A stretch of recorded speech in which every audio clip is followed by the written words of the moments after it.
I choose peace. I choose peace. Today, I had an opportunity to speak to someone today. We had an email correspondence, and this person shared some things with me, and I was able to share some things back with this person. And one of the things that I will say, guys, is so important to choose peace. Sometimes we may want to save our family members. Sometimes we want to save our friends. Sometimes we want to go out there in the community and do certain things. It could be even be our children. But we have to realize that we are limited in what we can do. The Bible says that we are to share the gospel, but even then, the Bible also at the same time says that you can't give wisdom or give instruction to a fool. So therefore, it is very important that we use discretion so that we can say, God, who do you want me to witness to? And to what degree? There are times that we can have the right word, but it is the wrong timing. And sometimes you're just not supposed to approach this person at all. Or you just need to tell them what the word says and keep it moving.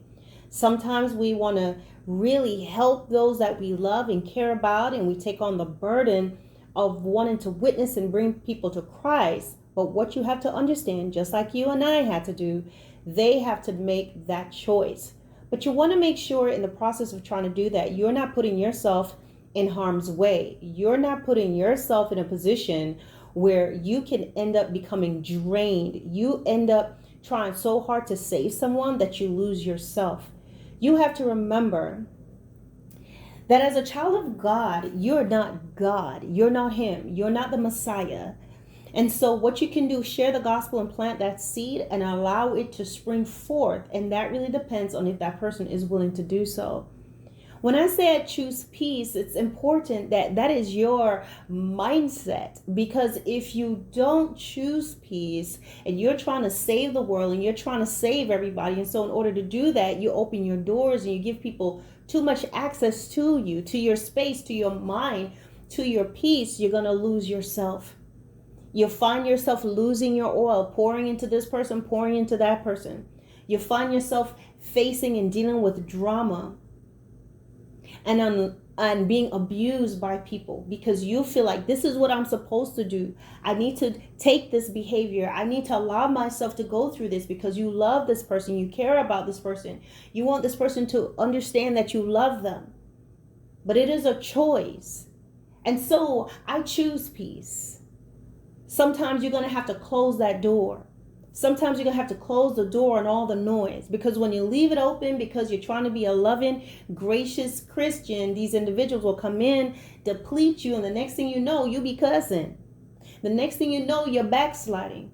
The next thing you know, you can't think straight. You can't pray right because you've opened your door to a person who is unyielded to God. We must understand that God is more than capable. He's able to do more than we can ever ask or think or even try to intervene. God does not need help. People will either accept Him or they will not. Sometimes it's not the time. All you have to do is plant that seed and keep it going. And other times, people are just not going to receive it. You have to trust God to do what He's going to do. Because if that word is going to spring forth, it will spring forth at its designated time, and you don't need to sit there and watch it. Imagine yourself going and planting something, whether it's tomato seeds, sunflower seeds, whatever it may be, carrot seeds, you put it down in the ground, and what happens? Are you going to sit there and watch it? Or do you put it there, you walk away, and you trust that you've done what you need to do? You make sure you're getting some sunlight and water and all of that, and you keep it going. Well, guess whose responsibility it is to put that sunlight and water after you've planted that seed? That person. Is that up to that person if they're going to allow themselves to get to know God, to be curious about God? There may be another believer that will come along and they may hear something. Maybe God even speaks to them in their heart, and that'll be the watering in the sun. But it's up to them whether they're going to allow that to take root. So oftentimes you may think you need to sit there watering and flowering somebody. Yes, you can pray for them and all of that. But you don't want to, in the meantime, trying to save people, that you allow them to abuse you and to mistreat you and to disrespect your household and to disrespect your family. I sense that there are many people that's doing this because you're so worried about your family members that you are willing to do anything for them, and you have to be careful with that. Because sometimes you may want them to be saved so badly that you're willing to compromise your position, that you're not hearing God properly because you're so caught up and fixated on them knowing God. But what you have to do, guys, is learn to let go of the reins and allow God to do the things that He's going to do. You have to realize they have to seek Him.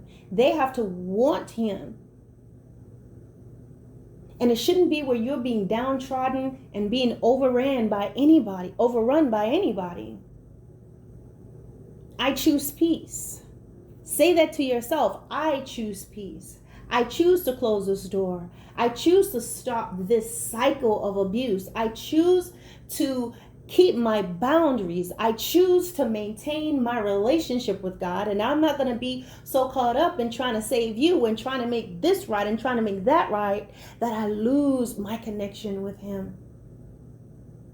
I choose peace.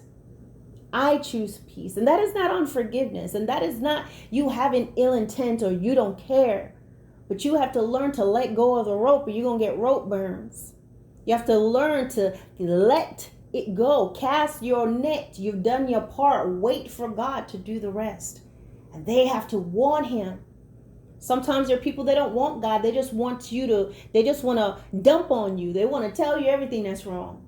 Some people, they don't want God. They just want to abuse you and mistreat you. And they want you to treat them right. They want you to shake like Samson and give me some of the fruits of the Spirit. Give me what I want and I will continue to take it. It's like you're casting your pearls before swine. And if you're not careful, you'll find yourself being so distracted and brought out of position by this person that the true souls that need a word, you won't be able to because you're dried out.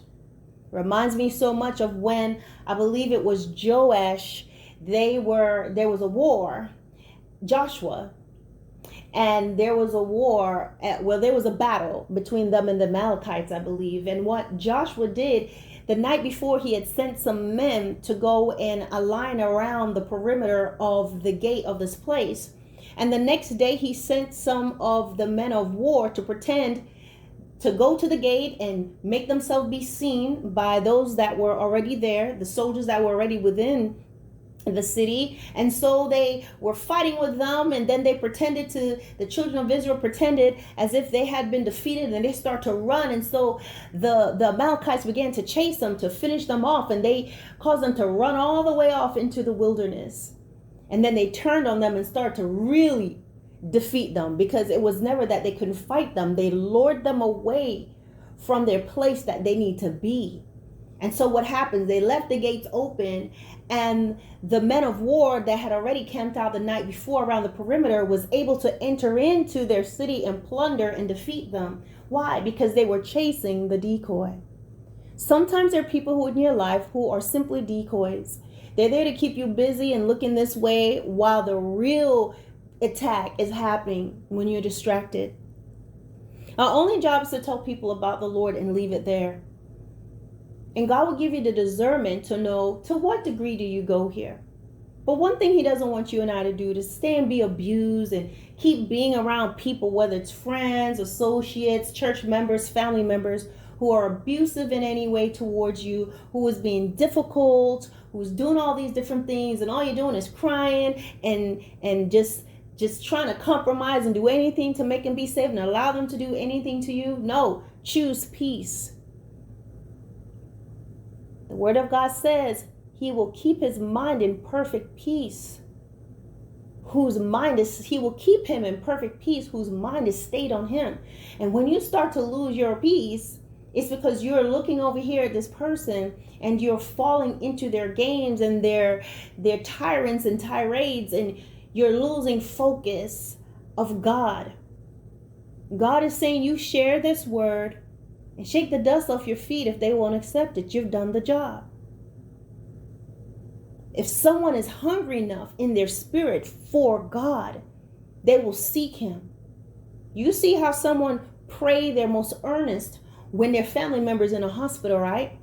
They pray so earnest when they get that report that they only have a few months to live. Prayerfully, it never has to get to that point. But what I'm saying is there's a sense of urgency and desperation when there's a court case, they're going to go to prison, they're going to die, something happens. There is a sense of urgency. There's a sense of urgency. If the house catches on fire, there's a fire, there's an urgency in calling EMS.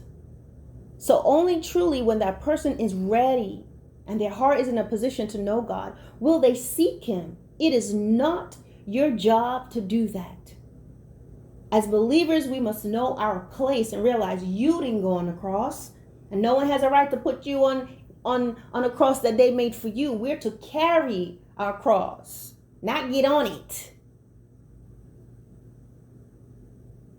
So guys, choose peace so that you can be focused. It's easier said than done, but you proclaim it. I choose peace. I give everything over to God. Lord, I've done my part. I leave the rest to you. And bring yourself to a place where you are in the secret place of the Most High, where he is your fortress. He is your refuge. He is your fortress. In him can you trust. And let him do the rest. All right, guys.